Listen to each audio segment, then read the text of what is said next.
દેશ વિદેશમાં વસતા મારા વાલા દર્શક મિત્રોને મનહર પટેલના જય ભગવાન. જોજે રે તારી જિંદગી જવાની અલ્યા નથી રે રહેવાની. જોજે રે તારી જિંદગી જવાની.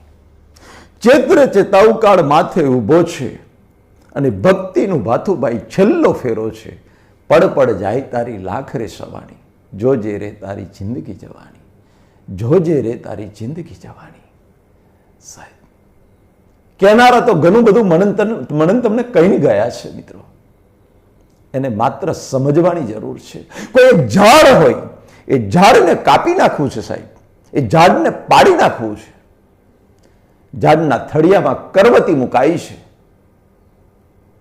5 મિનિટ થઈ, 10 મિનિટ થઈ, 15 મિનિટ થઈ, ઝાડ તો ઊભું છે. ઝાડ કપાયું નથી. દૂરથી જોનારાને એમ લાગે કે ઝાડ તો જેમ છે તેમ ઊભું જ છે. અડધા કલાક પછી એ કરવતીથી ઝાડ કપાઈ જાય અને ઝાડ પડી જાય ત્યારે આપણે કહીએ કે ઝાડ કપાઈ ગયું. ભયંકર ભ્રાંતિ છે.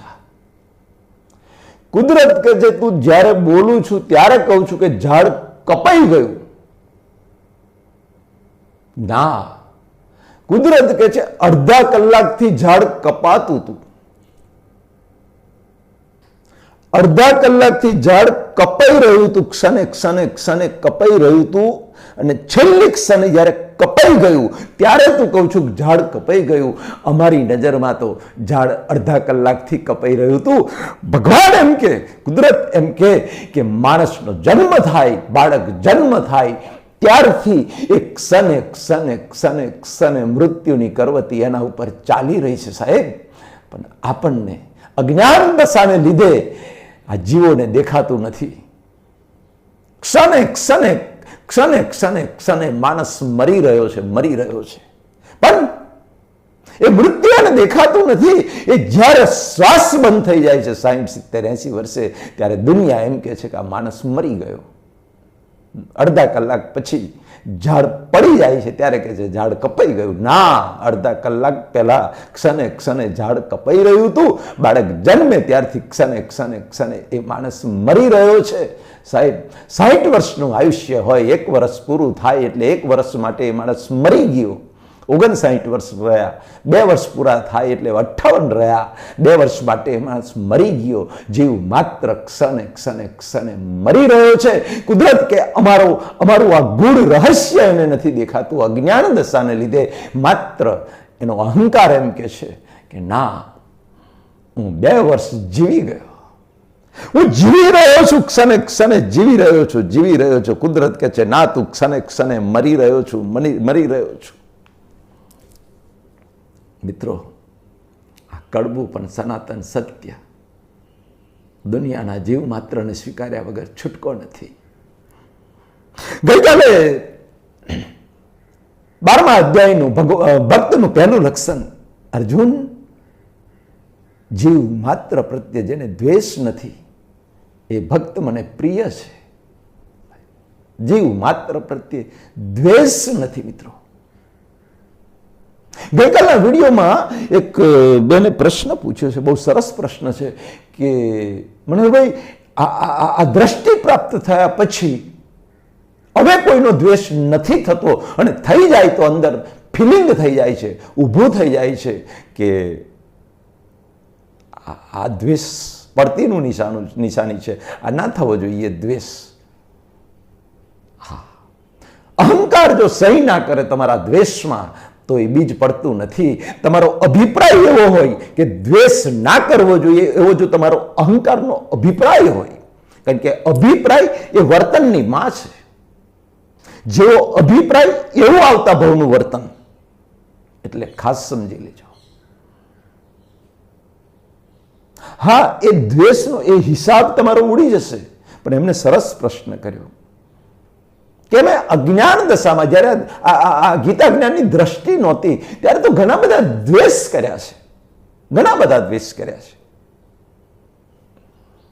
તો એનું શું? અજ્ઞાન દશામાં નિયમ તો કુદરતનો સિદ્ધાંત તો સરખો જ છે. જે દ્વેષનો અજ્ઞાન દશામાં હિસાબ બંધાઈ ગયો, જેમાં અહંકારે સહી કરી નાખી, જ્યાં આપણે દ્વેષ કરવો જ જોઈએ એવો અભિપ્રાય આપી દીધો, એનું બીજ તો પડી ગયું, એનો હિસાબ તો બંધાઈ ગયો, એ તો ભોગવે જ છૂટકો.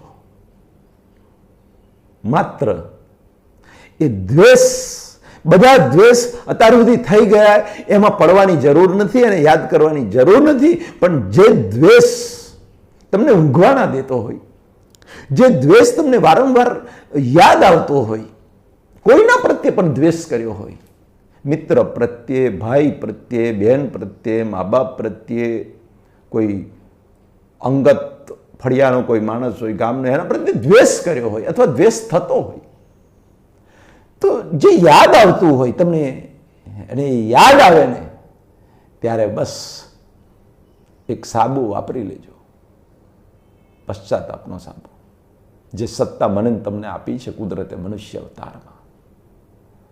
અને એટલે એની અંદર બેઠેલા પરમાત્માની માફી માંગી. આવું ના હોવું ઘટે, મારે આવો દ્વેષ નતો કરવો, છતાં પણ અજ્ઞાન દશામાં આ દ્વેષ થઈ ગયો. હે પરમાત્મા, મને માફ કરજો, મારાથી આ દ્વેષ થઈ ગયો છે. એવી હાર્ટેલી, હૃદયથી, સાચા હૃદયથી મારે આ દ્વેષ ના જોઈએ, મારી ભૂલ થઈ ગઈ, મને માફ કરી દો. આવી માફી હાર્ટેલી માગી લેશો તો એ બીજ જ્યાં સુધી શ્વાસ ચાલુ છે ને કારણ શરીરમાં બીજ છે ત્યાં સુધી એને કાઢી શકાય, એને ધોઈ શકાય સાહેબ. પણ મિકેનિકલ નહીં, માત્ર ક્રિયાકાંડ નહીં, હાર્ટીલી ફિલિંગ થવું જોઈએ કે ના, આ તો મારે આવતા ભાવે હિસાબ ચૂકવવો પડશે, મારો હિસાબ બંધ થઈ ગયો. માનો કે આજથી 40 વર્ષ પહેલા, મારું ઉદાહરણ, આજથી 40 વર્ષ પહેલા મને યાદ આવે છે, ના યાદ આવે એની ચિંતા ના કરશું, પણ મને કોઈ યાદ આવે છે કે ફોર એક્ઝામ્પલ છે, એવું થયું નથી કે 40 વર્ષ પહેલા કોઈ મિત્ર સાથે મેં ઝઘડો કર્યો હોય અને એ મિત્રને એમ થતું હોય કે ભાઈ આ ભયંકર દ્વેષ કરી દીધો હોય, અને અત્યારે મને યાદ આવતું હોય આ દ્રષ્ટિ પ્રાપ્ત થયા પછી, તો બસ એ મિત્રને યાદ કરી અંદર બેઠેલા પરમાત્માની હાર્ટીલી માફી માગી લો, મને આ હિસાબમાંથી મુક્ત કરો, તમારો દ્વેષ થઈ ગયો, અજ્ઞાન દશામાં મારી ભૂલ થઈ ગઈ છે, મને માફ કરો. સાહેબ, જીવ માત્રની અંદર પરમાત્મા છે, પરમાત્મા તો કરુણાવાળા છે, એ તો રાગદ્વેષ વગરના છે, એમનો સ્વભાવ જ સંભાવ છે. આપણા આત્મા થઈને, આપણા આ દ્રષ્ટિ પ્રાપ્ત થઈને, દ્રષ્ટિ પ્રાપ્ત થયા પછી પરમાત્માની માફી માગે સાહેબ, આપવી જ પડે. એ કર્મ ધોવાય જ. આ વિજ્ઞાન છે, સ્પિરિચ્યુઅલ સાયન્સ છે, આત્માનું વિજ્ઞાન છે. હા, પ્રકૃતિની માફી માંગો ક્યારેય ના ધોવાય, એની અંદર બેઠેલા પરમાત્માની માફી માંગી લો, કારણ કે એ ચેતન તત્વ છે, એ પરમાત્મા છે. મારી અંદર જે ચેતન તત્વ ને એની અંદર ચેતન તત્વ, એ બંને ગુણે કરીને એક સરખા છે, બંનેના ગુણ સરખા છે. અસ્તિત્વ જુદું છે, અસ્તિત્વ જુદું છે, ગુણ સરખા છે, બંનેની ફ્રીક્વન્સી એક સરખી મેચ થાય છે, એક સરખી મેચ થાય છે. અને એટલે ઉદાહરણ આપો, બે સગા ભાઈ હોય, બંને જ ધર્મવાળા હોય, આધ્યાત્મિક હોય, બંનેની દ્રષ્ટિ સરખી હોય. જુઓ, ગુણો સરખા બંનેના, હું કહું છું બે ભાઈ, સગા ભાઈ, બંને આધ્યાત્મિક છે, બંને ધર્મવાળા છે, બંનેને કોઈ વ્યસન નથી, બંનેના વિચારો સરખા છે, છતાંય એ બંનેની વચ્ચે ક્યારેક એમની પત્નીઓને લીધે, કારણ કે પત્નીઓની વિચારસરણી અલગ છે, એવી રીતે મારી પ્રકૃતિને જેનો દ્વેષ કર્યો એની પ્રકૃતિ અલગ છે, એ બંને પ્રકૃતિઓ એ પત્ની છે, અને મારી અંદર બેઠેલા પરમાત્મા જેનો દ્વેષ કર્યો એની અંદર બેઠેલા પરમાત્મા એ બે સગા ભાઈ છે. કે બંનેનું વર્તન, ગુનો બધું સરખું છે, આધ્યાત્મિક છે, બધું એક જ છે, સેમ છે બંને. એકને ઉઠાડો ને એકને બેહાડો, પણ પત્નીને લીધે બંને પત્નીઓએ કોઈ કોણ ભંભેર નહીં કરે એકબીજાને, અને એમાંથી બે ભાઈ વચ્ચે બોલાબોલ થાય અને બે ભાઈ એકબીજાનો દ્વેષ કરે. પણ જ્યારે ખબર પડે કે ના, આ તો આપણી પત્નીઓના બધી ચાલ છે, આપણને બેને જુદા કરવા, ભેગું નથી રહેવું સંયુક્ત કુટુંબમાં, એટલે આપણને કોણ ભંભેરની કરી છે, એવી જ્યારે ખબર પડે ત્યારે બંને ભાઈ પાછા હતા ને એવા એવા ભેગા થઈ જાય. પેલો દ્વેષ કર્યો, ઝઘડો કર્યો હોય, વેરભાવ હોય, દ્વેષ, બધું ભૂલી જાય, બધું ભૂલી જાય. બંને ભાઈ એકબીજાની માફી માગી લે. યાર મારાથી આ શબ્દ બોલાઈ ગયો, પેલો કે મારાથી આ બોલાઈ ગયું. બંને એકબીજાને ભેટી પડે, થઈ જાય માફ. બંને ભાઈ સરખા છે, એક સરખા વિચારો વાળા છે. અંદરનો આત્મા, મારો પરમાત્મા જે બેઠા છે અંદર, સામાન્ય જે અંદર પરમાત્મા છે, બંને સગા ભાઈ જેવા, બંનેના ગુણો સરખા છે, બંનેના વિચારો સરખા છે. અને એટલે એ અંદર બેઠેલા પરમાત્માની માફી માંગીએ એટલે એ જે કર્મ બીજ છે, કર્મ બીજ માઇલ્ડ થઈ જાય અથવા ધોવાઈ જાય. પણ માઇલ્ડ તો થાય જ સાહેબ. આ સત્તા મને તમને શ્વાસ ચાલે છે ને ત્યાં સુધી આ સત્તા છે. શ્વાસ બંધ થઈ જશે પછી આ સત્તા જતી રહેશે. પછી તો જે બીજ પડી ગયું, કારણ શરીરમાં જે બીજ ફિટ થઈ ગયું, એ રાગનું હોય, દ્વેષનું હોય, વેરનું હોય, ગમે તે હોય, એ ફિટ થઈ ગયું. આવતા ભવે હિસાબ ચૂકવ્યા વગર છૂટકો નથી. બાપાની બોય ઝાલી ચૂકવવો જ પડે, કોઈ છૂટકો નહીં. એટલે કર્મ છોડે નહીં, અને એમાં દ્વેષનો જે હિસાબ બંધાય છે ક્યારેય નહીં છોડે. સાહેબ દ્વેષ, ભયંકર દ્વેષ હોય, ભયંકર દ્વેષ, એનું પરિણામ જુઓ તમે, પરિણામ.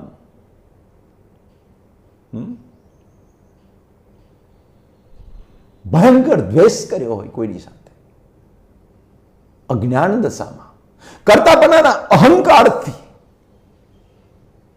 બંને ઘણી વખત આપણે જોઈએ છે તો એ આડોશી પાડોશી ફરિયાવાળા, બે દુકાનો બાજુ બાજુ હોય તો દુકાનો વાળા, બે ખેતરો જોડે હોય તો એવા ઝઘડે લાકડીઓ લઈને હોમા આવી જાય. હા, 1 ફૂટ જમીનના ટુકડા માટે યાર, 1 ફૂટ જમીનના ટુકડા માટે એકબીજાના ખૂન કરી દે. એકબીજા જે તારું છે જ નહીં, એ જમીન તો કુદરતની માલિકીને છે. 7 માળના મહેલ બનાવ્યા ને ફર્નિચર ઓઢ્યું નારું, પણ 7 વેતનો સાથરો તારો, બીજું બધું પરભારીનું.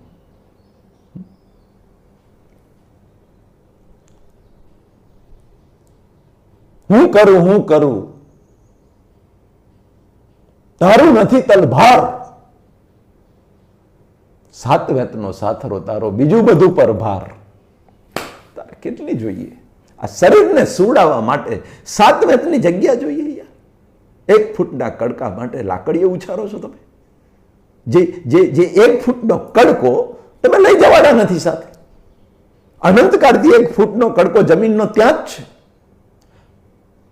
હજારો આપણા પૂર્વજો વારો એના માલિક થઈને ગયા, અને હજારો માલિક થઈને જશે.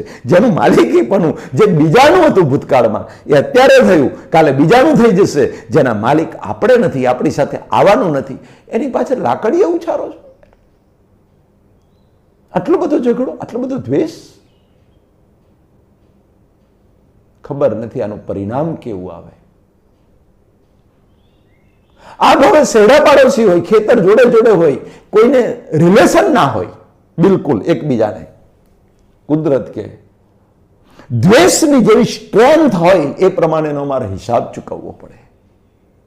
સ્ટ્રેન્થ જોજો, મજબૂતાઈ. માઇલ્ડ દ્વેષ હોય તો એ હિસાબ માઇલ્ડ બંધાય, પણ સ્ટ્રેન્થ જબરજસ્ત હોય,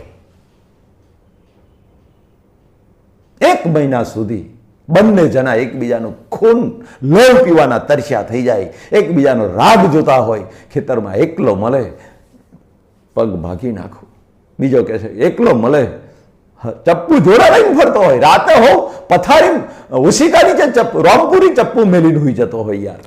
અને રોજ ખેતમ ચપ્પુ લઈ જાય. અરે હાળા જેલ થવાની હોય થાય, પણ મારી નાખો. બંને ભેગા થતા નથી, બંનેથી એકબીજાને મરાતું નથી, અને મહિના પછી બધું ધીમે ધીમે ભૂલાઈ જાય છે. પણ 1 મહિના સુધી બંને એકબીજાને જે ભયંકર વેર બાંધ્યું, ભયંકર દ્વેષ કર્યો, જબરજસ્ત સ્ટ્રેન્થ, કુદરત કે અમારે એ પ્રમાણે આવતા ભવે એ દ્વેષનો હિસાબ બંનેને ચૂકવડાવવો પડે. કાં તો બંનેને જોડિયા ભય બનાવવા પડે, કાં તો એક ઘરની અંદર બંને ભાઈઓ બને અને આખી જિંદગી બંને ભાઈઓ એ હિસાબ ચૂકવે ઝઘડા કરીને, જે અત્યારે જોઈએ છે આપણે. મુકેશ અંબાણીને અનિલ અંબાણીને કઈ બને છે? બેને યાર, બેને નથી બનતું. દ્વેષના હિસાબો.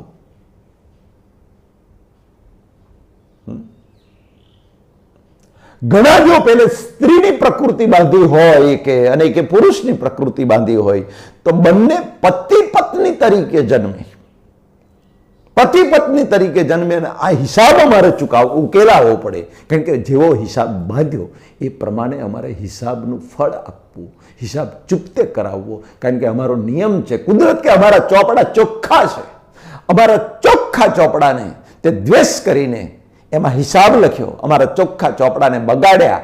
અમારે તો અમારા ચોપડા જેવા હતા એવા જોઈએ, ચોખ્ખા ચોપડાને તે બગાડ્યા, તો તારે એ ચોપડા ધોઈ અને ચોખ્ખા કરીને મને પાછા આપવા પડશે.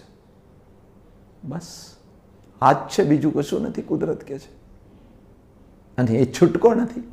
એ હિસાબ પછી ચૂકવ્યા વગર છૂટકો નથી. ચૂકવ્યા વગર હું હોય, તમે હોય, આ દુનિયાનો કોઈ જીવ હોય, કોઈ મહાપુરુષ હોય, કોઈ સંત હોય, કોઈ પરમાત્મા હોય, કોઈ ભગવાન હોય, બધાએ તમે જુઓ, ઇતિહાસ તપાસો સાહેબ, બધાએ હિસાબ ચૂકવવો પડ્યો છે. હિસાબ ચૂકવવો પડ્યો છે. રામ ભગવાન એટલા સમર્થ હતા યાર, એમને ખબર ના હોય સોનાનું હરણ ના હોય. સોનાનું હરણ હોય કોઈ દિવસ?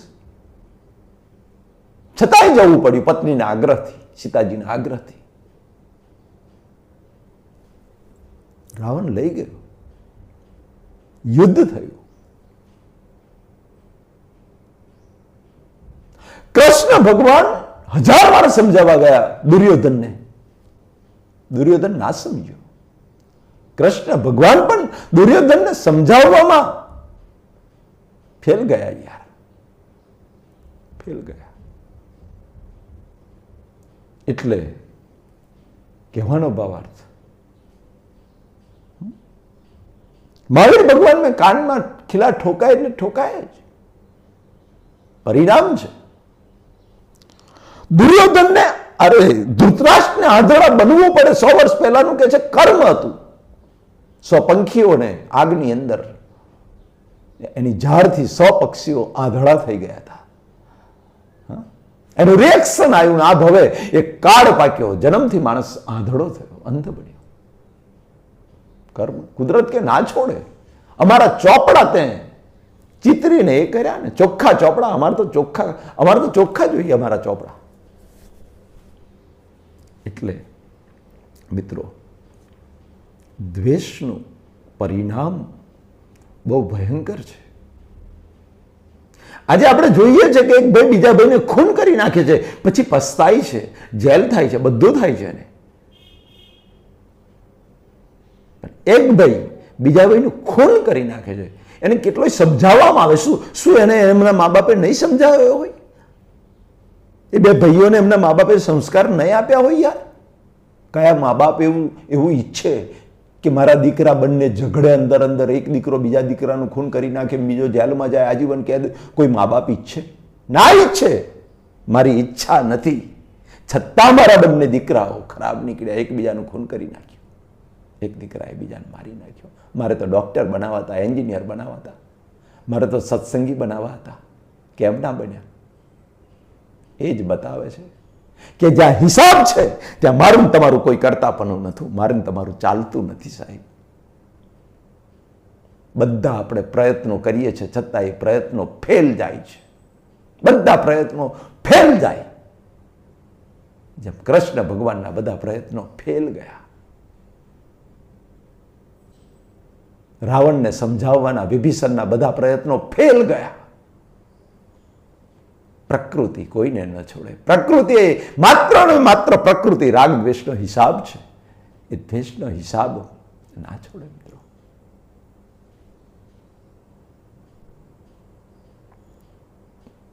આ તો દ્વિપક્ષીય, બંને પક્ષે દ્વેષ વેર બંધાયું હોય, પણ એક પક્ષે હોય તો શું એ સમજી લો, એનું વિજ્ઞાન સમજી લો. કે કોઈ માણસ એની પ્રકૃતિના દુર્ગુણો છે, હું એને જઈને નથી કહેતો, પણ પીઠ પાછળ હું કેટલાને કહેતો ફરું કે આ તો આવો છે ને આવો તેવો છે. મનોહરભાઈની કોઈ ખરાબ પ્રકૃતિ દેખાય તો તમે મને ના કહી શકો, પણ મારી પીઠ પાછળ જવા દો યાર, મનોહરભાઈ તો આવા તેવા છે ને, બનગો ફૂકે છે ને, ગીતા જ્ઞાન કહે છે ને, આ બધું, પણ એ તો આમ છે ને તેમ છે ને, આવું એમને તો હું ઓળખું યાર, આવા મને આવું પીઠ પાછળ. ખબર ના પડે કોઈને. આપણા ગામની અંદર, આપણી સોસાયટીમાં જે કંઈ માણસ હોય, એટલે 4 જણા પીઠ પાછળ જ્યારે આપણે, પેલાને ખબર નથી આપણે દ્વેષ કર્યો છે એનો. કુદરત કહે છે કે એને તો દ્વેષ કર્યો છે ને, પેલાને તો કશું નથી થતું, એને જોડે હિસાબ નથી બદલાતો, પણ દ્વેષનું જે પરિણામ છે એ પાપ છે સાહેબ. એ એક પક્ષીય હોય, તમે જેટલી નિંદા કરો, ટીકા કરો, એનો દ્વેષ કરો, ગામડાની ભાષામાં ખુદ ન ખોદે. ઘણા ટેવ હોય, સવારથી હોંજ સુધી, રાતે 12 વાગ્યા સુધી આખા ગામની પંચાયત, ફલોનો આવો, ફલોનો આવો ને ફલોનો આવો, પંચાયત ને પંચાયત જ સાહેબ. એમ જ દાડો જાય. ભયંકર હિસાબ બાંધી રહ્યા છે, ભયંકર પાપ બાંધી રહ્યા છે. એટલે પેલાનું તો કશું નહીં થાય, તમે એના પાપ ધોઈ રહ્યા છો, એની પ્રકૃતિ, એના દોષો જોઈ અને તમે ખાડામાં પડી રહ્યા છો. પછી આવતા ભાવે એમ કે હાડો હું રસ્તે ચાલતો હતો અને એક રાતે 12 વાગે ચાલતો હતો અને 4 વ્હીલર વાળો આવ્યો, તે ટક્કર મારીને જતો રહ્યો. મારા 2 પગ ભાગી ગયા, ખલાસ થઈ ગયા 2 પગ. 4 વ્હીલ વાળો ટક્કર, એટલે 4 વ્હીલ વાળો પકડાયો હતા કે ના, એ તો રાતે 12 વાગે અંધારામાં હતો, એ તો કોઈ રોડ પર, હાઈવે પર હતું નહીં, અને તો ટક્કર મારીને જતો રહ્યો. ખબર જ નથી, રાતે અંધારામ નંબર ના દેખાય, અને એ રાતે 12 વાગે કોણ હોય? મારા 2 પગ ભાગી ગયા. બસ એ જ એક પક્ષીય. પેલાને તો ખબર જ નથી. પેલાને જે બાઇક વાળો હતો, અરે 4 વ્હીલ વાળો હતો, એને ભાવ એવો ના હોય કે હું આને પાડી દઉં. એક્સિડન્ટલી બની જાય, જતો હોય, અને પેલો આમ પેલાની ભૂલ હોય, એવો વચ્ચે આવ્યો હોય, અથવા તો પેલાનું સ્ટેરિંગ પરથી કંટ્રોલ ગયો, આમ વાતો કરતો હોય ને જરા ટક્કર લાગી ગઈ, એને ખબર ના હોય, એનો ભાવે ના હોય, એવો 2 પગ ભાગી ગયા. શું આ એક્સિડન્ટલી બન્યું છે? ના, કુદરત કે છે. જે ગાડી વાળો જતો રહ્યો, જે ગાડીના નિમિત્તે તારા પગ ભાગી ગયા ને, બસ ગયા ભવે. તેની ભયંકર નિંદા કરી છે, એનો ભયંકર દ્વેષ કર્યો છે. એટલે એના નિમિત્તે આ હિસાબ આવ્યો, પણ એ નિર્દોષ છે, એને તારો દ્વેષ નથી કર્યો, એટલે એ ગાડી રાતે 12 વાગે જ અથડાય. કોઈ હોય નહીં, એનો નંબર વંચાય નહીં, પેલાનો પાડી દેવાનો ભાવના હોય. કુદરત કે અમારે હિસાબ ચૂકવવાનો, એટલે એ વાતો કરતો હોય અને ટક્કર વાગી જાય, જતો રહે, એને ખબર ના પડે. એને ખબર ના પડે કે મારી ગાડીથી અંધારામાં અને ટક્કર વાગી ગઈ છે. એ ઉભો ના, એ નિર્દોષ છે. અને હતો નિર્દોષ, કારણ કે તે એની વિરાધના કરી, તેનો દ્વેષ કરેલો, એને બિચારાને ખબર નથી. અને આ ભલે નિર્દોષ છે. આ તો હિસાબ ચૂકવવા અમારે એવો ટાઈમિંગ નક્કી કર્યો, રાતે 12 વાગે તારે ચાલવું, અને પેલાને ગયા ભાવે તે દ્વેષ કર્યો, એટલે એની ગાડીના નિમિત્તે તને ટક્કર લાગી અને તારા પગ ભાગી ગયા. ગયા ભવે એની પીઠ પાછળ તે એના પગ ભાગવાના દ્વેષ કર્યો છે કે એનો એકલો પગ ભાગી નાખો, આવો છે તેવો છે, આમ છે તેમ છે. આવું જગત છે યાર, બહુ ગૂંચવાડા વાળું, બહુ આટી ઘૂંટી. આ સાયન્સ આખું છે, જેવું મટીરિયલ સાયન્સ છે સાહેબ, એક્ઝેક્ટ એ જ નિયમ ભૌતિક વિજ્ઞાનના બધા જ નિયમ આધ્યાત્મિક વિજ્ઞાનમાં લાગુ પડે છે, ગીતા જ્ઞાનની અંદર લાગુ પડે છે. એટલે તો 7મા અધ્યાયમાં વિજ્ઞાન શબ્દ વાપર્યો કે આ વિજ્ઞાન છે અને વિજ્ઞાન ક્યારેય ફેલ ના જાય, અને ફેલ જાય અને વિજ્ઞાન ના કહેવાય. વિજ્ઞાન ક્યારેય ખોટું ના પડે, કારણ કે વિજ્ઞાનની ડેફિનેશન શું? શાશ્વત અને સનાતન સિદ્ધાંતો ઉપર રચાયેલું જ્ઞાન, એનું નામ વિજ્ઞાન. શાશ્વત અને સનાતન સિદ્ધાંતો ઉપર રચાયેલું જ્ઞાન, એનું નામ વિજ્ઞાન. કેવા સિદ્ધાંતો?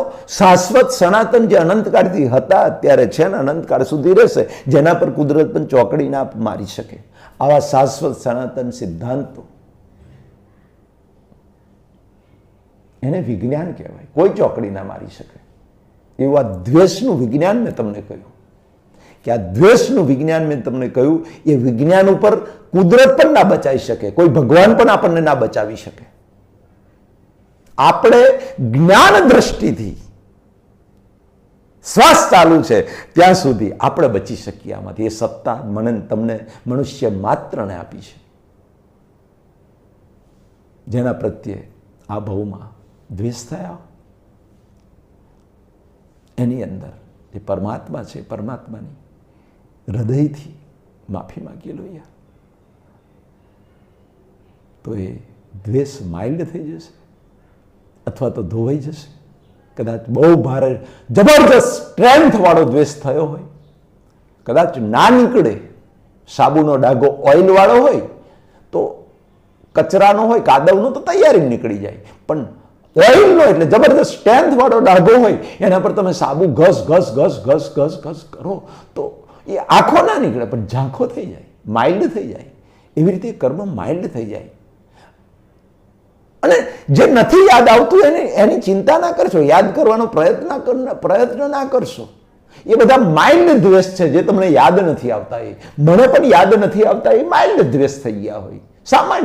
સામાન્ય ભાવે એ ક્યારેય યાદ નહીં આવે, તમને નહીં આવે, મને નહીં આવે, દુનિયાના કોઈ જીવ નહીં આવે. એની ચિંતા ના કરશો, કારણ કે એ માઇલ્ડ ભાવથી દ્વેષ થયેલો હોય ને, એનો ઉકેલ પણ માઇલ્ડ ભાવથી જ આવે, ખબર ના પડે. અને હવે તો યાર આ ગીતા જ્ઞાનની દ્રષ્ટિ મને તમને પ્રાપ્ત થઈ છે, એટલે આવતા ભવે ભલે ને એ માઇલ્ડ ભાવનો હિસાબ આવે, પણ આવતા ભવે આપણી પાસે જ્ઞાન હશે, અને જ્ઞાન દ્રષ્ટિ હોય ત્યારે એ ઉદય કર્મ આવે, એ માઇલ્ડ ભાવ, માઇલ્ડ દ્વેષનું કર્મ આવે ને, એ ચૂકવાઈ જાય. એનો ભોગવટો જ્ઞાનની હાજરી હોવાથી, આ દ્રષ્ટિ હોવાથી, એનો ભોગવટો જે છે ને એ ઝીરો થઈ જશે. આપણને ભોગવટો નહીં લાગે. ફોર એક્ઝામ્પલ, એક માણસ કોઈ સામાન્ય અપમાન કરે છે, જેની પાસે આ દ્રષ્ટિ નથી, એનું અપમાન થાય છે, પેલો ઉઠી પડે સાહેબ, અને ઉઠી પડે તો ઝઘડો એવો થાય તો પોલીસ સ્ટેશન સુધી પહોંચે. અને સેમ એવું જ અપમાન જ્યારે આ દ્રષ્ટિ હોય, કોઈ આપણને સહેજ બોલી જાય સામાન્ય, આ દ્રષ્ટિ હોય ને, જ્ઞાન દ્રષ્ટિ, તો તરત જ અંદર રિએક્શન નહીં આવે. આ ભાવમાં અત્યારે કદાચ આવી જાય રિએક્શન, કારણ કે અજ્ઞાન દશામાં જે ભાવ કર્યા છે, દ્વેષ કર્યો છે, પણ આ દ્રષ્ટિ હોવાથી તરત જ અંદર અફસોસ થઈ જાય, આ ના હોવું ઘટે એવું ફિલિંગ થઈ જાય. પણ આવતા ભવે આ જ્ઞાન જ્યારે દ્રષ્ટિ આપણી પાસે હશે અને હિસાબ બંધાયેલો હશે અને પછી આવે, ત્યારે અંદર સંભાવ રહે, બોલી ગયો યાર, હવે નથી, અત્યારે આપણે જોઈએ છે ને, બોલી ગયો, હવે બહુ એની ચિંતા નહીં, કે આપણને કઈ ચોટ્યું યાર, આ શરીરનું અપમાન કર્યું છે, અને શરીર તો હું નથી. તો મારું તો અપમાન કર્યું નથી. હું તો જ્ઞાન પ્રકાશ સ્વરૂપ અવિનાશી અકર્તા આત્મા છું. એ મારા શરીરને જ, આ શરીરનું અપમાન કર્યું છે. આવી દ્રષ્ટિ ફિટ થઈ જાય, મારો દેહાધ્યાસ છૂટી ગયો હોય તો મને શું ચિંતા છે? આજે મગનભાઈનું અપમાન કોઈ કરે તો મગનભાઈનું અપમાન કરે એમાં મને શું થાય? અથવા મારે રિએક્શન આપવાની કઈ જરૂર છે? મગનભાઈનું અપમાન કર્યું છે યાર, મારું કર્યું હોય તો પ્રશ્ન ઊભો થાય છે. એવી રીતે આ મગનભાઈ જ છે, આ મનોહરભાઈ છે, એનું અપમાન કર્યું છે, પણ અહંકાર ઊભો થઈ જાય. ચાલો અપમાન કોઈક સેજ બોલી ગયો ઊંચા અવાજે, તો એ ઊંચા અવાજે બોલે તે ઊંચા અવાજના વાઇબ્રેશન તમારા કાનમાં અથડાયા, તમને વેદના થઈ, તમને એ થયું, કશું આ શરીરને વાગ્યું, વેદના કશું નહીં. આપણો અહંકાર જે છે ને, હા મારું અપમાન કર્યું, બસ આ અહંકાર જે છે ને એ જ મને તમને જન્મ મરણના બંધનમાંથી મનુષ્ય માત્રને છૂટવા નથી દેતો સાહેબ. એટલે ધીમે ધીમે અહંકારને માઇલ્ડ કરતા શીખો, અને માઇલ્ડ કરતા શીખશો એમ ધીમે અહંકાર જે છે ને એ અવળો અહંકાર જે અત્યારે પ્રકૃતિ તરફનો છે એ અહંકાર આત્મા તરફનો થશે.